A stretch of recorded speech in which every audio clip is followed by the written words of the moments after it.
પાટણ શહેરના ડીસા રોડ પર આવેલી શ્રમજીવી સોસાયટીમાં છેલ્લા ઘણા સમયથી વસવાટ કરતા 71 જેટલા ગરીબ પરિવારો પર આજે બેઘર થવાનું સંકટ આવી પડ્યું છે।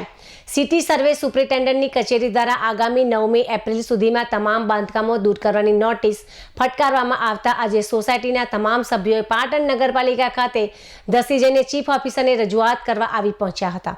રહીશોએ જણાવ્યું હતું કે ગત તારીખ 2/4/2026ના રોજ નોટિસ આપીને માત્ર એક જ અઠવાડિયામાં એટલે કે તારીખ 9/4/2026 સુધીમાં મકાનો ખાલી કરી દેવાનો આદેશ કરાયો છે। રોજનું કમાઈને રોજ ખાનારા શ્રમજીવી પરિવાર માટે આટલા ટૂંકા જ ગાળામાં અન્યત્ર કઈ જગ્યાએ જવું તે મોટો યજ્ઞ પ્રશ્ન બની ગયો છે। રહીશોએ લેખિતમાં જણાવ્યું છે કે તેઓ કાયદાના વિરોધમાં નથી, પરંતુ તેમની પાસે રહેવા માટે અન્ય કોઈ જમીન કે મકાન નથી। જો સરકાર દ્વારા રહેણાંક માટે પ્લોટ ફાળવવામાં આવે તો તેઓ સ્વેચ્છાએ આ જગ્યા ખાલી કરવા તૈયાર છે। નાના બાળકો અને વૃદ્ધો સાથે રસ્તા પર આવી જવાની ભીતિ વ્યક્ત કરતા રહીશોએ માનવતાના ધોરણે વધુ સમય આપવા અને પ્લોટ ફાળવવા આજીજી કરી છે। રજૂઆત દરમિયાન સોસાયટીની એક મહિલાએ અત્યંત ભાવુક અને આક્રમક થઈને જણાવ્યું હતું કે અમારી પાસે બીજું કોઈ ઘર નથી।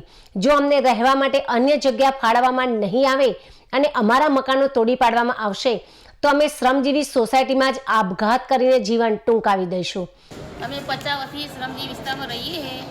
અમારે નોટિસ આપવામાં આવી છે 9 તારીખે ખાલી કરજો અને જીસીબી હારી બધું પાડી નાખજો, તમારે માલ લેવા દેવામાં આવશે નહીં।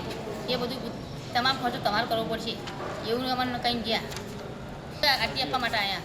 પહેલાં કલેક્ટર ઓફિસર જે આલી કોઈ નીતિ નહીં એટલે હોય આવ્યા। અમારા જગ્યા તો ગમે તે ખરાબ અમે આપો પણ અમને આપો, ન તો અમે આપઘાત કરીને તો શ્રમજીવી મળશે। આ નિવેદનને પગલે વાતાવરણ ગંભીર બની ગયું હતું।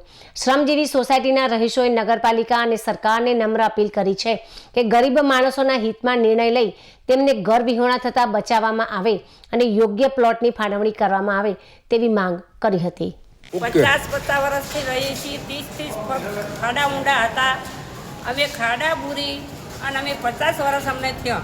50 વર્ષના રહેણાંક છે અમારા, તો આટલા વર્ષથી લોકો કોઈ જાગ્યા નહીં, જાગ્યા હોય તો શું જાગ્યા હોય, પણ અમને ગમે ત્યાં પ્લોટ અમને ફાળવી દે અને અમને રહેણાંક આપે। એમને જગ્યા જોતી હોય તો એ જગ્યાએ લઈ લે ને અમને હાટે આપે। અમને ભલે એકનેથી બીજા ગમે ત્યાં ઠેકાણે અમને 71 મકાનની નોટિસ આવી છે પાડવાની।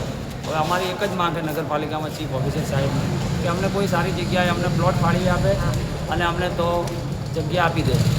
અમારે વાયકણ ગરીબ વસ્તી રહે છે, એમને શેર લાઈન શેર ખાવાવાળા છે, નાના છોકરા છે, કોઈ બીજો આધાર છે નહીં, આરે એક આધાર છે। 50 વર્ષથી અમે રહીએ છીએ।